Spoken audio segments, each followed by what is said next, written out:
세미나 시작하도록 하겠습니다. 네, 안녕하세요. 저는 AMR랩의 석사과정 문예빈입니다. 제가 오늘 발표드릴 논문은 Data Efficient Instance Generation from Instance Discrimination 이라는 아카이브에 지금 현재 올라와 있는 논문입니다.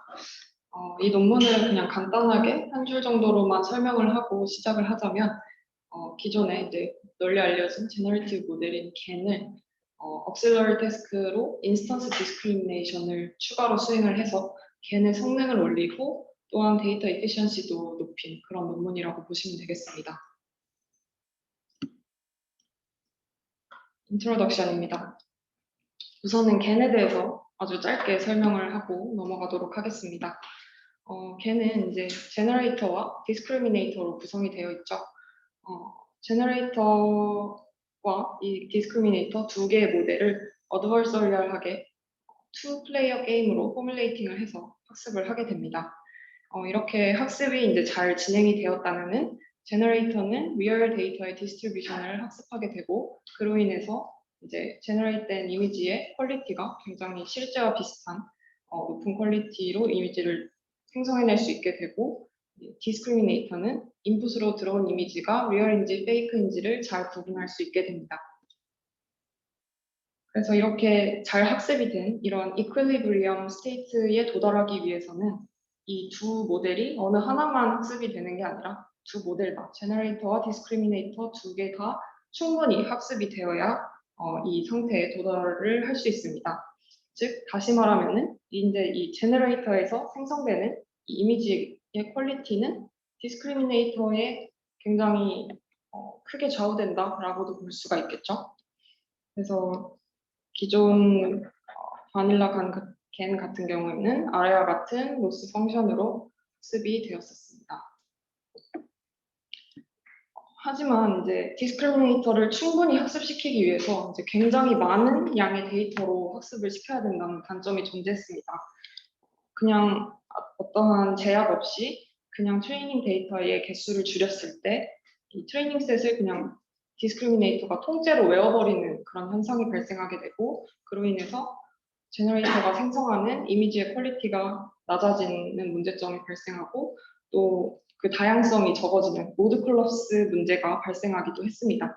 그래서 겐에서는 기존에 이러한 문제점을 데이터 어그멘테이션을 통해서 해결을 해왔었습니다. 데이터 어그멘테이션은 비단 겐뿐만 아니라 여러 가지 네트워크들 혹은 대부분의 네트워크들에서 많이 사용이 되었었는데요. 트레이닝 시에 오버피팅 이슈가 발생하는 것을 이 데이터 어그멘테이션을 활용함으로써 완화시키는 것으로 많이 활용이 되었었습니다. 그리고 겐에서는 이제 리얼 이미지에만 데이터 어그멘테이션을 하는 게 아니라 이 제너레이터에서 생성된 페이크 이미지에도 데이터 어그멘테이션을 주어서 디스크리미네이터가 더 많은 정보를 학습할 수 있도록 이렇게 두 이미지 모두의 데이터 어그멘테이션을 적용하였었습니다.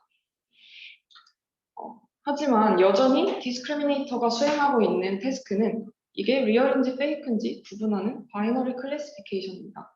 그래서 디스크리미네이터가 뭐 정보를 더 학습하기 위해서 데이터 어그멘테이션을 양쪽에 적용하긴 했지만 여전히 너무 쉬운 태스크를 하고 있기 때문에 충분한 학습에 약간 부족하다라는 생각을 가지고 이 논문에서는 인스턴스 디스크리미네이션이라는 방식을 억실러리 태스크로 부과를 해서 디스크리미네이터가 더 어려운 태스크를 수행하도록 만들었습니다.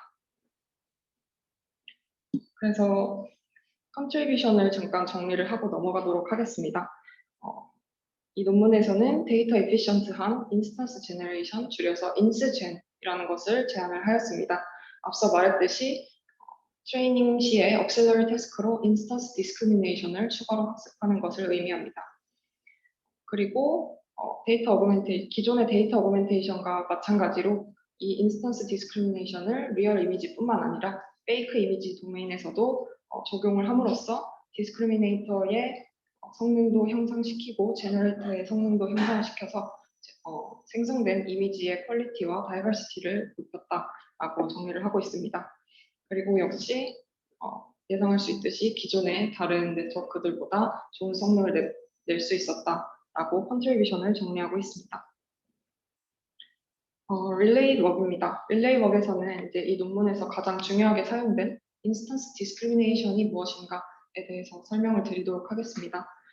이 인스턴스 디스크리미네이션이라는 태스크 트레이닝 방식은 CBPR 2018년 Unsupervised Feature Learning via Non-Parametric Instance Discrimination이라는 논문에서 제안이 되었습니다. 논문 제목에서도 보실 수 있듯이 이제 라벨을 사용하지 않는 Unsupervised 방식의 트레이닝 방식이고요. 이 인스턴스 디스크리미네이션 방식이 사실 굉장히 다양한 곳에 요즘에 활용이 되고 있습니다.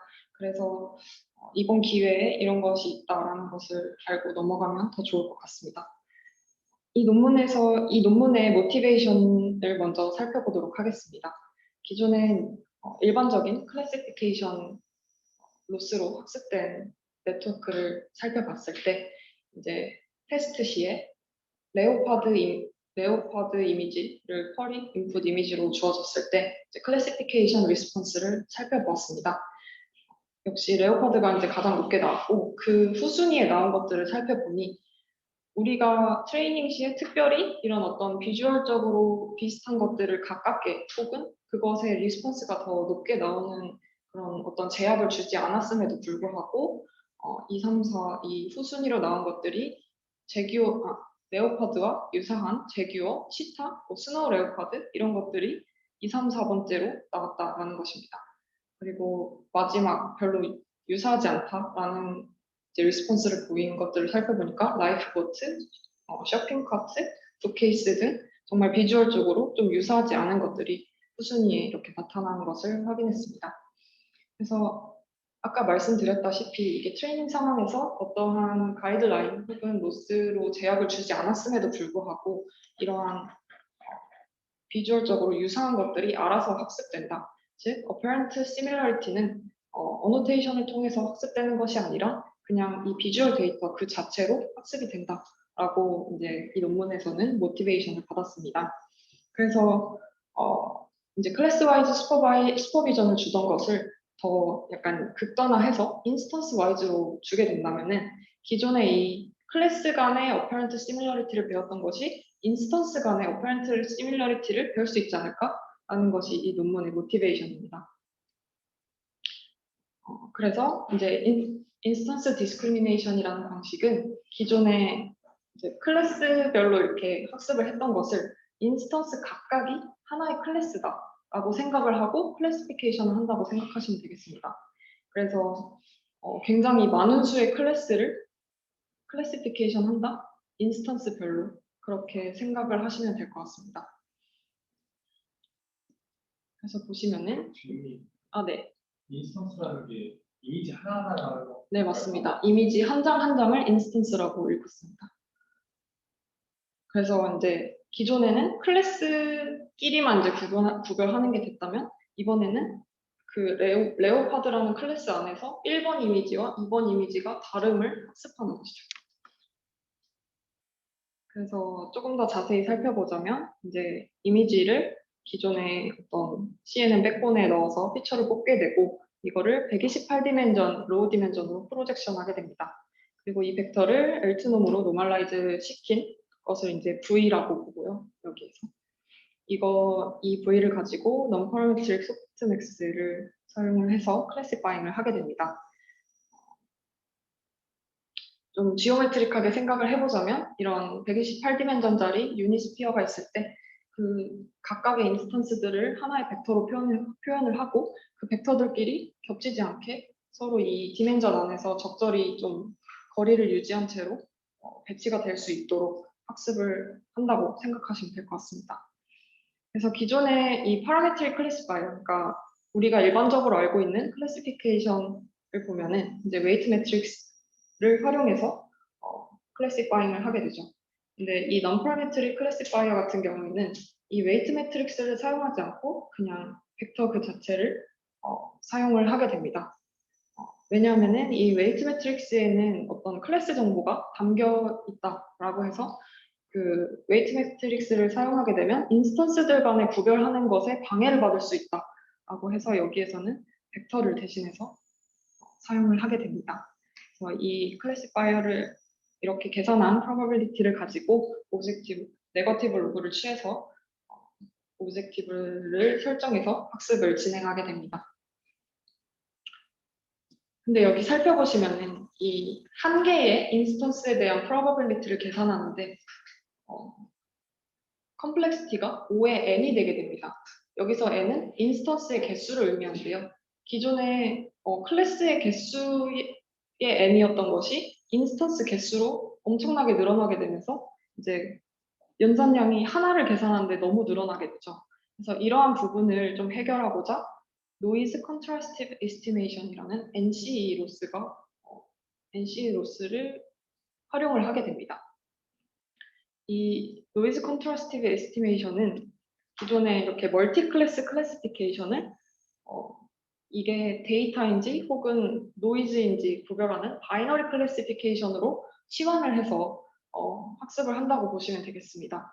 그래서 앞서 이 식을 이제 그대로 옮겨온 것인데요. 이것을 가지고 이제 샘플 i, 인스턴스 i에 대한 포스테리어 프로버빌리티를 이런 식으로 계산을 하게 됩니다.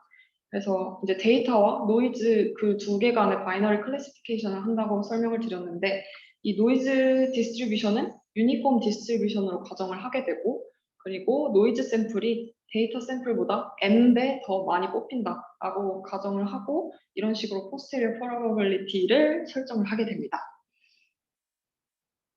그래서 이거를 가지고 이제 네거티브 로그를 취해서 로스 펑션을 만들고 이것을 통해서 학습을 진행을 하게 됩니다.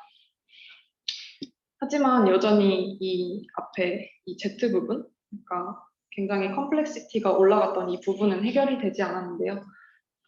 이 부분을 이제 몬테카를로 어프록시메이션을 통해서 약간 완화를 하게 됩니다. 몬테카를로 어프록시메이션은 이 식에서는 이제 m개의 샘플을 뽑아서 그 m개의 그냥 민값을 가지고 가는 것으로 생각을 하시면 되겠습니다. 그래서 Z를 이런 식으로 어프록시메이션을 하게 되면은 기존의 5의 n이었던 컴플렉시티가 컨스턴트까지 내려가게 됩니다.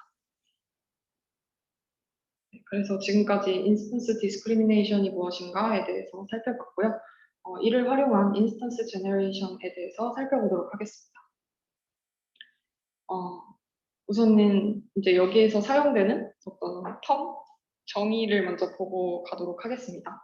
앞서 설명드렸던 그 NCE 로스를 활용을 하는데 이제 info NCE 로스는 포지티브와 네거티브 간의 관계를 조금 더 추가했다라고 생각을 하시면 될 것 같습니다. 우선 데이터 자체는 쿼리 이미지와 네거티브 페어들이 그러니까 어떤 이미지 셋이 있을 때 한 개는 이제 쿼리 이미지로 사용되고 나머지는 네거티브 샘플로 활용이 되게 되는데 그러면은 포지티브 샘플은 어떻게 얻어질 수 있느냐라고 했을 때 쿼리 이미지에 다른 데이터 어그멘테이션을 적용을 해서 그 두 개가 같다. 그러니까 그 두 개가 유사하다라는 식으로 로스를 주게 됩니다. 그래서 같은 이미지에서 다른 어그멘테이션을 적용한 것이 쿼리 이미지와 포지티브 키 이미지라고 생각하시면 될 것 같습니다. 그래서 총 n 플러스 1, 라지 n 플러스 1개의 이미지를 가지고 이 로스를 매주할 수 있게 됩니다. 그리고 이제 라지 F 이 부분에는 백본 네트워크가 어떤 게 들어가는지를 의미하고 이 뒤에는 이제 헤드 네트워크라고 말을 하는데 이제 기존에 어떤 네트워크가 있을 때 맨 마지막 레이어를 뗀 부분을 백본 네트워크라고 생각하시면 되고 그 마지막 레이어 부분, 그 부분 자체를 그냥 헤드 네트워크라고 생각하시면 됩니다. 이 논문에서 좀 그 데이터에 따라서 그 헤드를 바꿔 끼는 식으로 이제 활용을 하고 있습니다. 그리고 이 타우는 템퍼레처 파라미터라고 생각을 하시면 되겠습니다. 네. 그래서 이제 이 논문에서 주장하는 이 인스젠의 아주 중요한 컴포넌트를 4개로 분할을 해서 설명을 하고 있습니다. 첫 번째로는 진짜 리얼 이미지들끼리의 구별성, 두 번째로는 이 제너레이터가 생성한 페이크 이미지끼리의 구별성, 그리고 세 번째는 노이즈 퍼터베이션을 사용하는 것, 그리고 네 번째는 제너레이터가 더 다양한 다이버스 제너레이션을 하기 위해서 루프백 메커니즘을 적용하는 것, 이렇게 네 가지로 나누어서 설명을 하고 있습니다. 이 네 가지를 각각 이제 하나씩 살펴보도록 하겠습니다. 첫 번째로는 리얼 이미지끼리의 구분성을 학습하는 것입니다.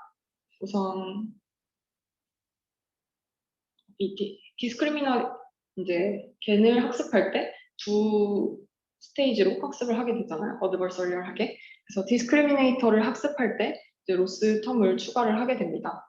기존에 이제 우리가 일반적으로 알고 있는 그 디스크리미네이터의 로스 텀과 더불어서 인스턴스 디스크리미네이션을 활용한 로스 텀이 한 개 더 붙게 됩니다.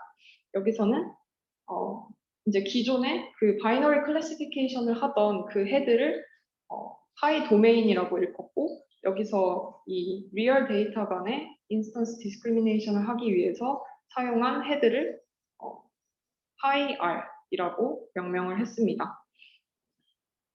그래서 이렇게 새로운 헤드를 도입을 해서 인스턴스 디스크리미네이션을 하게 되고요. 그리고 아까 말씀드렸다시피 각각 다 다른 데이터 어그멘테이션을 적용한 것을 알 수 있습니다. 그리고 다음으로는 페이크 이미지들 간의 구분성을 위한 로스텀입니다. 실제로 이제 우리가 학습 데이터, 이 리얼 이미지라고 일컬어지는 그 학습 데이터가 실제 상황에서는 굉장히 적은 경우가 많습니다. 그래서 어떻게 보면은 이 리얼 이미지 도메인에만 적용을 하는 것이 좀 부족할 수도 있기 때문에 이 페이크 이미지에도 같이 활용을 하게 됩니다. 아이디얼하게 이 페이크 이미지는 Z를 바꿔가면 무한정으로 달라질 수 있기 때문에 어떻게 보면은 무한한 데이터를 활용을 한다라고도 해석을 할 수 있습니다.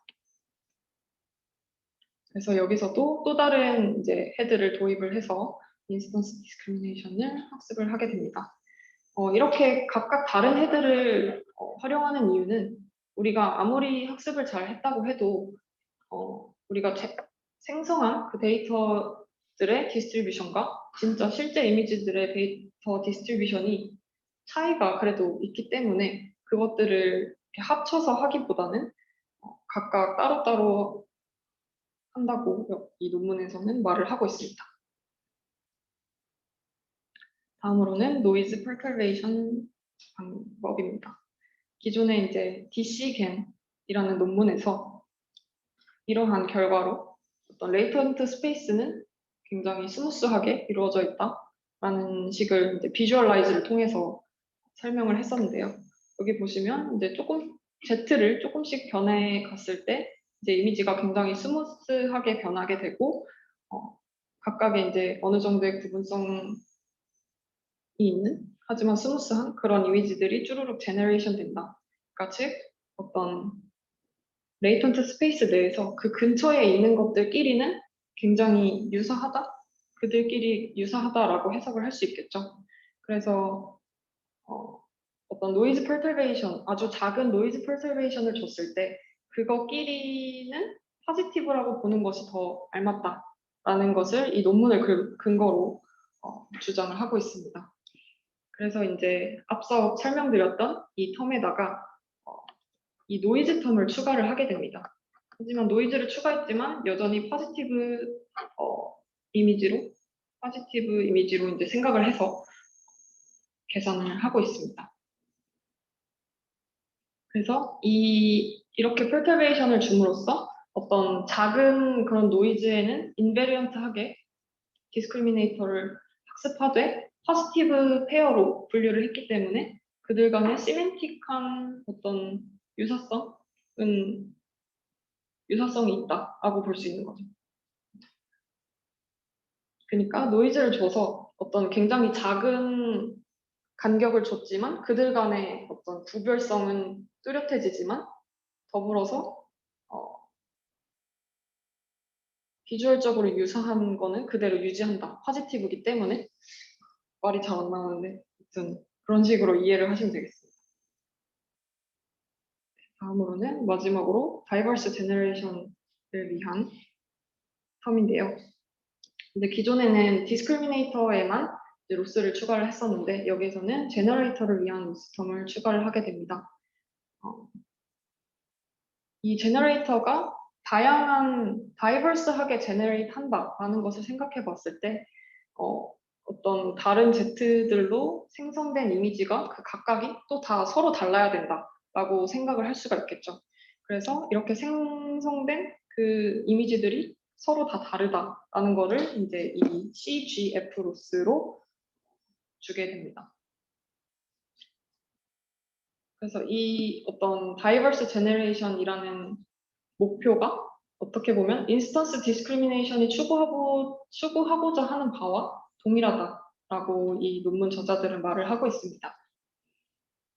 그래서 앞에 디스크리미네이터에서 줬던 텀과 동일하게 주되 노이즈 퍼터베이션 텀은 제외를 하고 이런 식으로 로스 텀을 구성하였다고 합니다.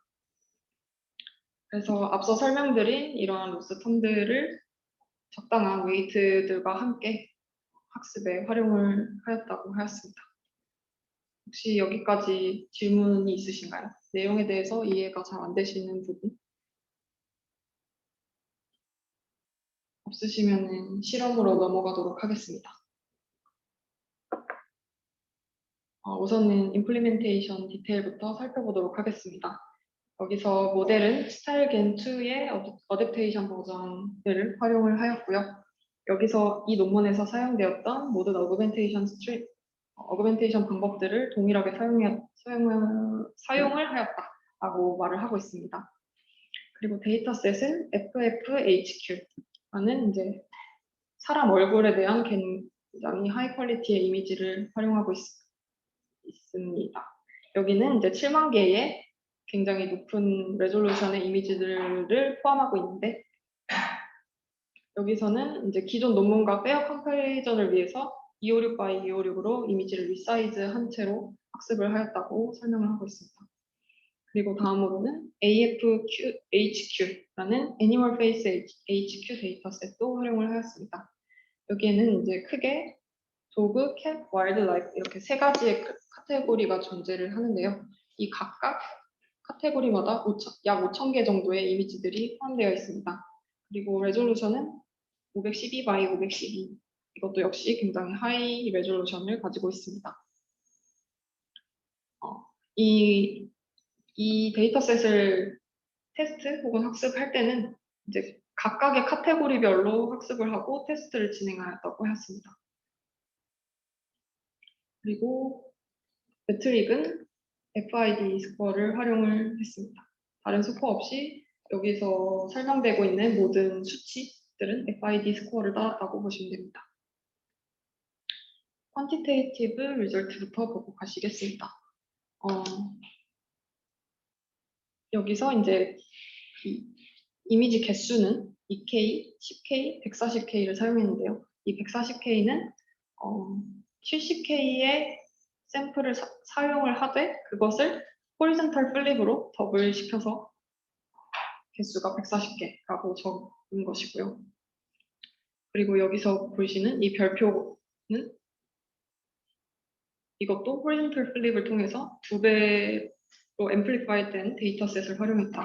그러니까 얘는 4K, 얘는 20K의 데이터셋을 가지고 학습을 했다라고 보시면 됩니다. 그리고 앞서 말씀드렸다시피 스타일겐2 어댑테이션 버전을 이제 베이스라인으로 삼고 있습니다. 결과를 보시면은 좋은 기존에 비해서 베이스라인에 비해서 굉장히 성능을 많이 끌어올렸음을 알 수 있습니다. 그리고 애니멀셋에 대해서도 역시 모든 클래스에 대해서 좋은 성능을 보였다라고 말을 하고 있습니다. 다음 퀄리테이티브 리절트인데요. 아쉽게도 뭔가 그 전에 다른 베이스라인과의 비교는 없고 본인들의 방법을 통해서 제너레이션한 이미지들만 비주얼라이즈 하고 있습니다.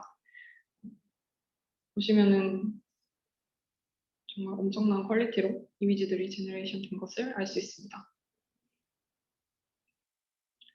다음으로는 어블레이션 스터디입니다. 어블레이션 스터디는 FFHQ 데이터셋을 가지고 진행을 하였습니다.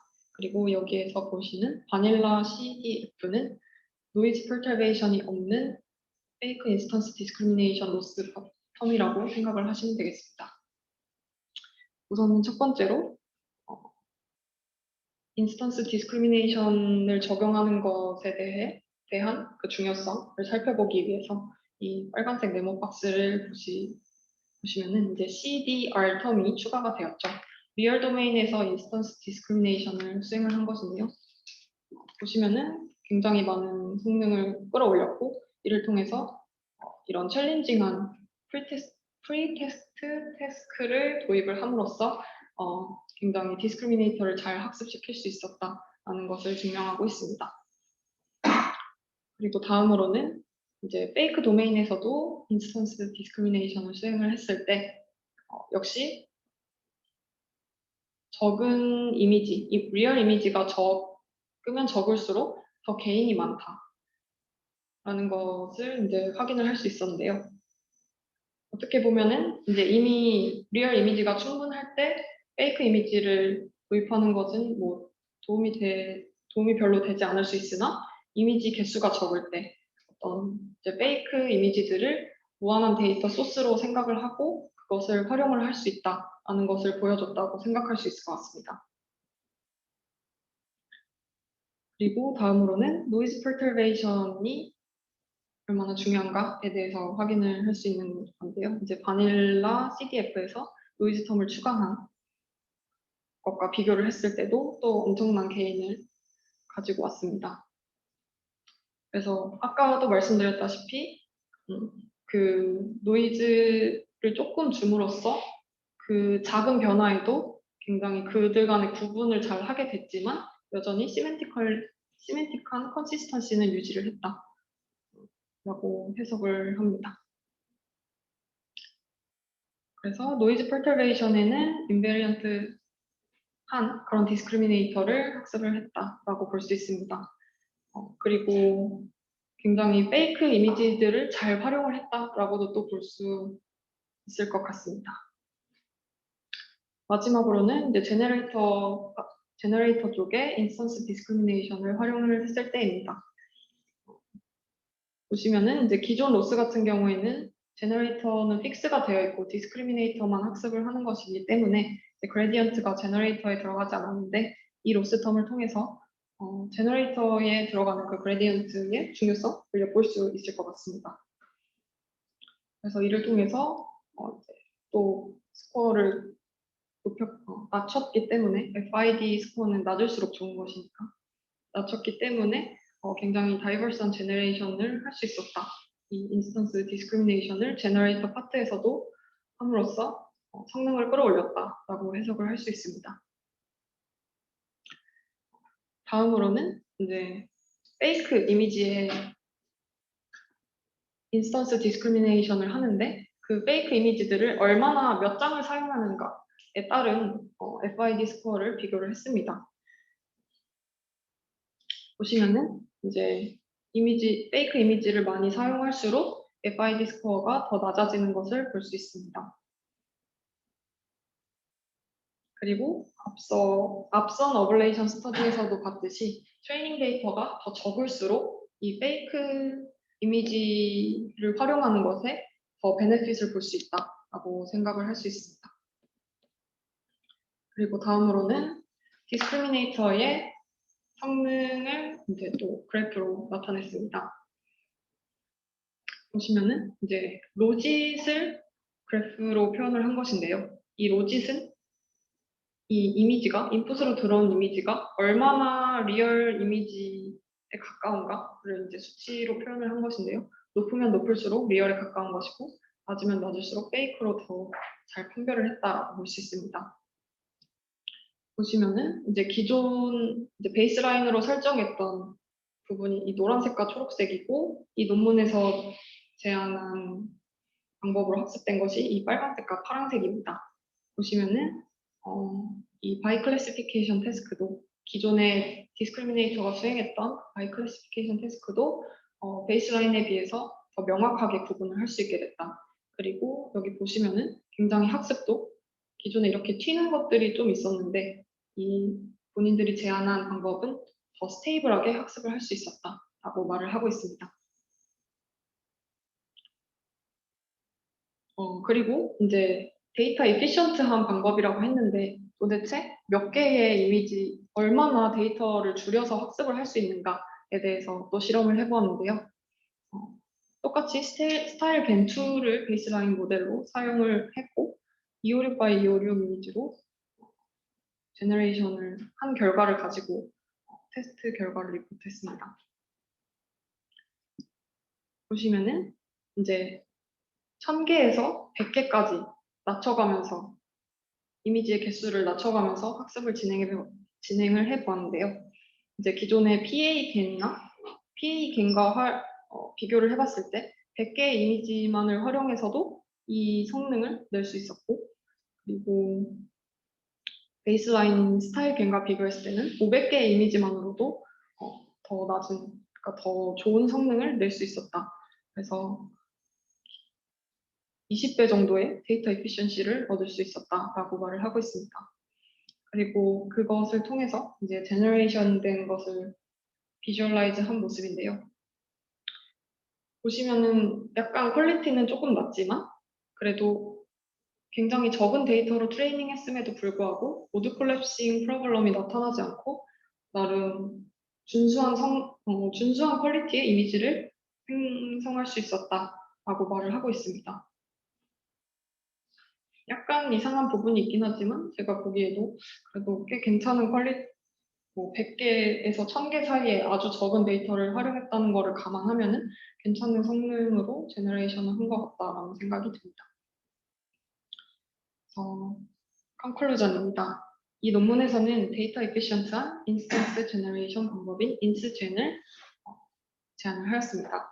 이 인스젠을 통해서 굉장히 적은 데이터로도 겐을 학습할 수 있었고 그를 위해서 이제 억실러리 태스크로 인스턴스 디스크리미네이션을 활용했습니다. 그래서 리얼 이미지와 페이크 이미지 모두 충분히 활용을 했다라고 볼 수 있고 이를 통해서 굉장히 다이버스한 이미지를 생성하는 제너레이터를 학습할 수 있었다라고 말을 합니다. 그래서 제너레이터가 생성해낸 이미지의 퀄리티나 다이버시티 모두 기존에 비해서 굉장히 높일 수 있었다라고 이제 마무리를 하고 있습니다. 여기까지가 이제 논문의 내용이고 제가 이 논문을 보면서 조금 생각했던 것에 대해서 말씀을 드리면서 발표를 마치도록 하겠습니다. 우선은 디스크리미네이터를 충분히 학습시켜야 된다라고 말을 하는데 겐을 학습시킴에 있어서 그 디스크리미네이터를 충분히 학습시키는 것이 뭘까? 라는 것을 조금 다시 생각해 볼 수 있었던 것 같습니다. 기존에는 데이터 어그멘테이션을 활용을 해도 리얼 월 페이크만 구별을 하는 바이클래시피케이션을 수행했던 반면 이 논문에서는 조금 더 어려운 태스크를 같이 수행을 함으로써 디스크리미네이터를 더 충분히 학습시켰다라는 것을 좀 제고해 볼 수 있었던 것 같습니다. 그리고 사실 굉장히 어떻게 보면 심플하다고도 볼 수 있는데 이를 통해서 엄청난 성능을 올렸고 그리고 굉장히 적은 수의 데이터로도 학습을 할 수 있었기 때문에 간단하지만 굉장히 강력했다고 생각이 들었습니다. 그리고 인스턴스 디스크리미네이션이라는 이 학습 방식이 지금도 다른 태스크들에서 굉장히 많이 사용되고 있지만 이제 앞으로 제가 연구하고 여러분들이 연구를 할 때 어떤 프리테스트 태스크 혹은 억실러리 태스크로도 활용을 하는 그런 방안을 조금 더 고려해 볼 수 있겠다. 네, 그래서 이런 방법이 있구나 라는 것을 오늘 세미나를 통해서 알아가셨으면 좋겠습니다. 네, 이상으로 발표 마치도록 하겠습니다. 감사합니다. 혹시 질문 사항 있으신가요?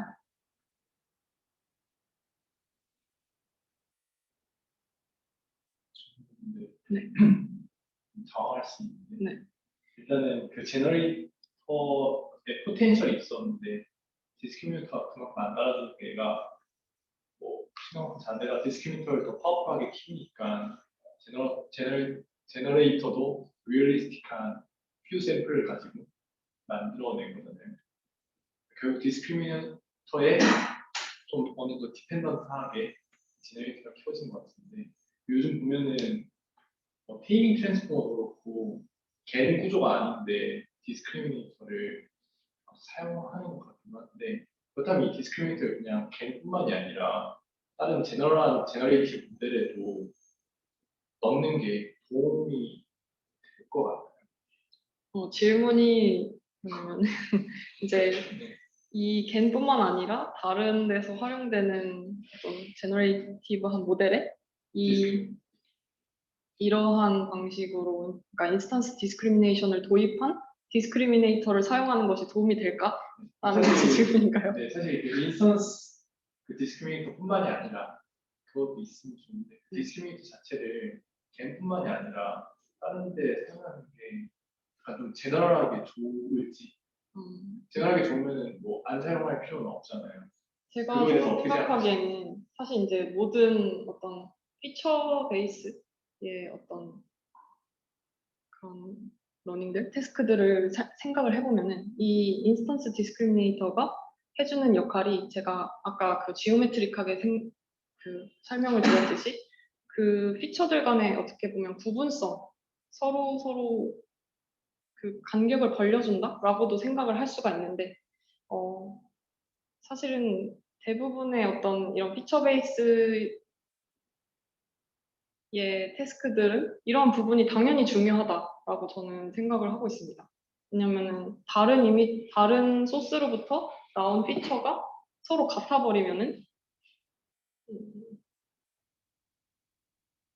어떤 뭐 일반적인 클래시피케이션에는 괜찮을 수 있지만 조금 제너레이터 관점에서는 최대한 다이버스한 그러니까 같은 클래스여도 다양한 이미지들을 생성할 수 있어야 되는데 그러한 관점에서 보면은 이 인스턴스 디스크리미네이션 방법이 무조건은 좀 그렇고 대부분 좀 도움이 되지 않을까 저는 생각을 하고 있습니다.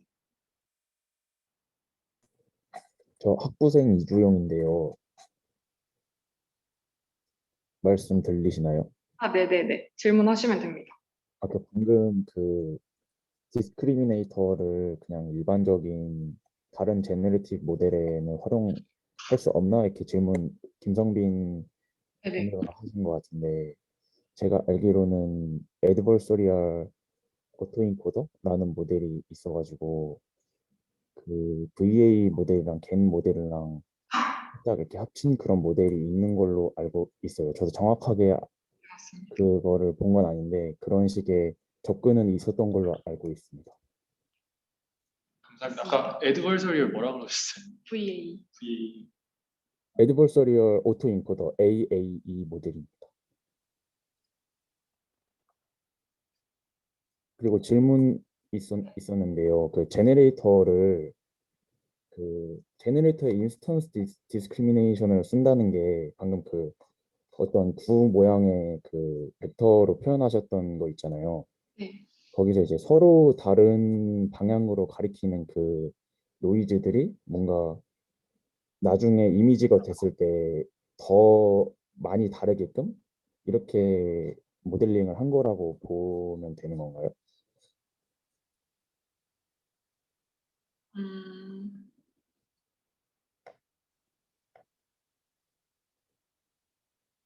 노이즈를 다르게 한 것은 아니고요. 그러니까, 그러니까 노이즈가 조금만 변하더라도 뭔가 이미지가 네, 그쵸. 확 바뀌게끔 이렇게. 이미지가 확확 바뀌는 건 아니고, 네. 그러니까 노이즈의 변화가 있으면은 이미지에도 그 이미지가 구별이 가능할 만큼의 어떤 변화가 있어야 된다. 그러니까 Z1과 Z2로부터 생성된 이미지 X1과 X2가 있을 때 X1과 X2를 우리가 구분을 할 수 있어야 된다라는 거죠. 그러니까 이게 굉장히 적은 데이터로 학습했을 때는 이런 게 그냥 같아져 버리는 그런 문제점들이 굉장히 많이 발생을 했었는데 이제 그러한 부분을 어떻게 보면 이 인스턴스 디스크리미네이터로 해결을 했다라고도 생각할 수 있을 것 같습니다. 그러면은 그 그 인터폴레이션 그 디시겐에서 이렇게 실험했었던 거 있었잖아요. 그런 것처럼 인터폴레이션 같은 거에 대한 언급이나 실험은 따로 없었나요? 음, 뭔가 이게 좀 구별이 가능하면 그 사이 값은 어떻게 바뀔지도 좀 궁금한데 혹시 그런 거는 없었나요? 네, 인터폴레이션을 한 것에 대한 실험은 따로 없었습니다. 네, 알겠습니다. 감사합니다. 네, 제 생각에는 아마 인터폴레이션을 한 것들도 이 인스턴스 디스크리미네이션을 통해서 이 겐이 잘 학습이 됐다면 충분히 그러니까 인터폴레이션 된 것들 사이에서도 구분성이 있어야 이제 잘 학습이 되었다라고 생각할 수 있습니다. 저 질문이 있는데, 네, 제가 로스텀 설명을 잘 이해를 못한 걸 수 있는데, 네, 저런 V를 통해서 만든 피처가 어떤 포지티브 셋이 만들어지고 네거티브 셋이 만들어졌을 때 그것들 간에 가까워져야 된다, 구분이 되어야 한다라는 건 보통은 이제 시밀러리티나 디스턴스 관점으로 보통은 이제 로스텀을 많이 생성을 해내는데 그러한 관점이 고려된 로스텀인지 아니면 어떻게 된 건지 다시 한번 설명해 주셨으면 좋겠어요. 이 로스텀 내부에 어떤 포지티브끼리는 가까워야 되고 네거티브끼리는 뭐 멀어져야 된다라는 것들이 고려된 로스텀인가에 대한 질문인데요. 그런 것들이 고려되었다고 보시면 됩니다. 보시면은 이제 이거를 미니마이즈 하게 되는데 그러면은 요 텀이 맥시마이즈 돼야 되겠죠. 그러면은 얘가 이제 펄이고 얘가 포지티브가 되는데 이 두 개가 곱해졌을 때 맥시마이즈 돼야 되니까 둘이 유사해져야 되겠죠. 그리고 이 밑에는 이제 네거티브 텀들인데 네거티브 텀들은 이제 작아져야 되기 때문에 그래야 전체적으로 맥시마이즈가 돼서 이 네거티브 텀들끼리는 서로 유사하지 않게 디시밀러하게 학습이 됩니다. 이 텀을 통해서. 감사합니다. 네. 질문 있는데, 그러니까 원래 인스턴스 디스크리미네이터 처음 나왔을 때는 클래스가 여러 개 있는 상황에서 그러니까 지금 이 세팅 같은 경우는 뭐 사람 얼굴 하나밖에 없는데 원래는 클래스가 섞여 있는 거예요. 그렇죠? 처음 릴레이팅 그래서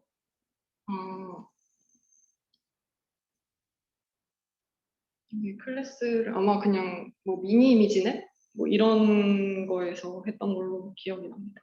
그러면 만약에 클래스가 섞여 있으면은 예를 들어 레오파드나 스노우 레오파드 시멘틱하게 비슷한 애들끼리는 뭔가 이제 가까워지거나 하는 거에 대한 유도는 없는 유도는 없죠. 네.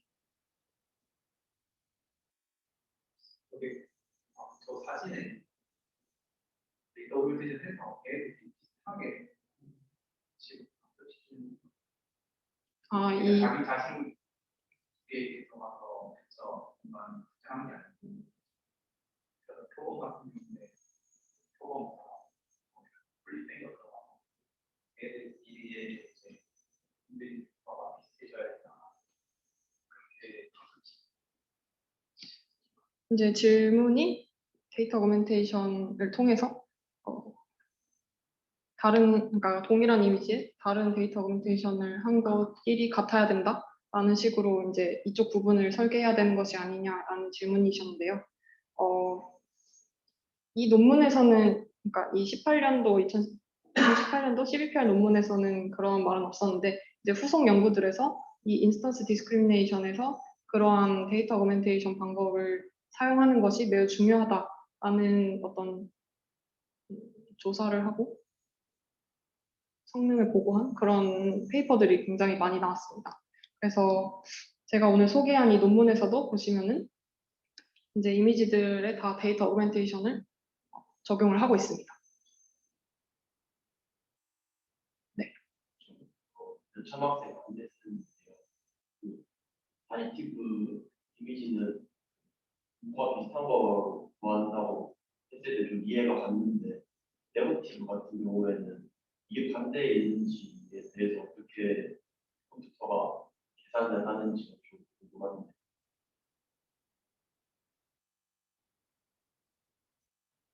다시 한번 질문해 주세요. 그러니까 파지티브는 네. 그 DCN에서 네. 뭐 디스트리뷰션 레이선트에서 네. 비슷한 위치에 있는 이미지는 저렇게 비슷하다라고 했던 기억이 나는데 네네. 근데 네거티브에 대해서는 어떻게 이게 반대다 아니 이게 네거티브 페어가 될 만큼 그런 괴리감이 있다는 거를 어떻게 컴퓨터 입장에서 계산을 할 수 있는지, 같은 페어에 넣어줄 수 있는지 좀 궁금해서. 이 네거티브 페어를 어떻게 구성하느냐에 대한 질문이신 거죠. 어떻게 구성한다에 대한 거는 정확하게 언급은 없었고 그냥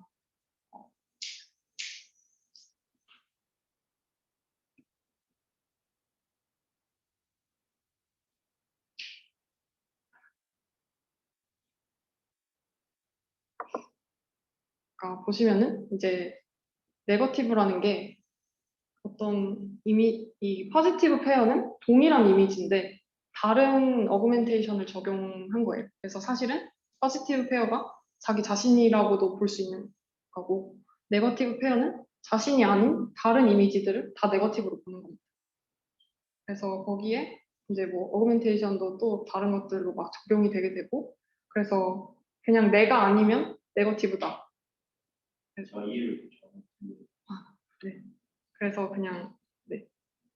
아무 이미지들을 이렇게 n 플러스 1개를 모으고 한 개를 포지티브로 어그멘테이션하고 나머지는 네거티브로 쓰고 이런 식으로 하면 됩니다. 네, 이해가 되셨나요? 그럼 약간 이 논문 자체가 컨트라스티브 러닝이랑 굉장히 비슷한. 네, 맞습니다.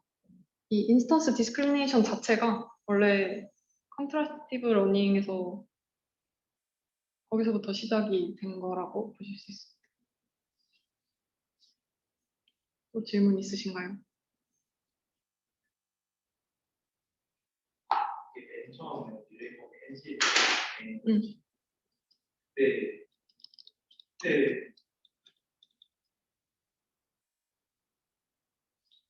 파티 스킬이 해서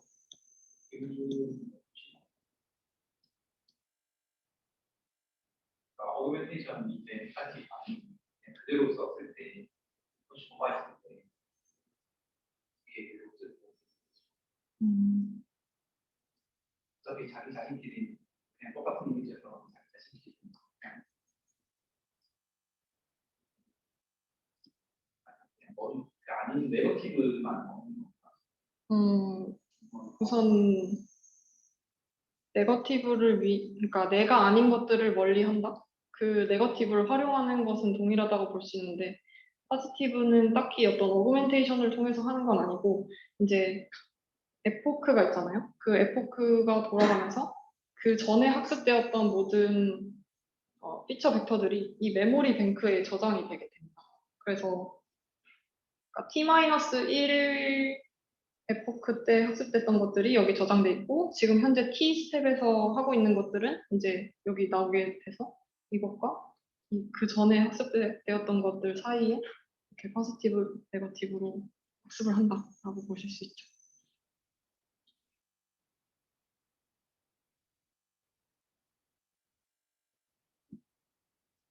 메모리 뱅크가 어느 정도 하나 네, 그렇죠.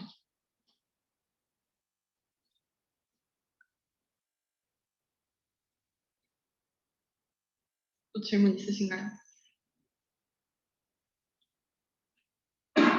없으시면 마무리하도록 하겠습니다. 감사합니다.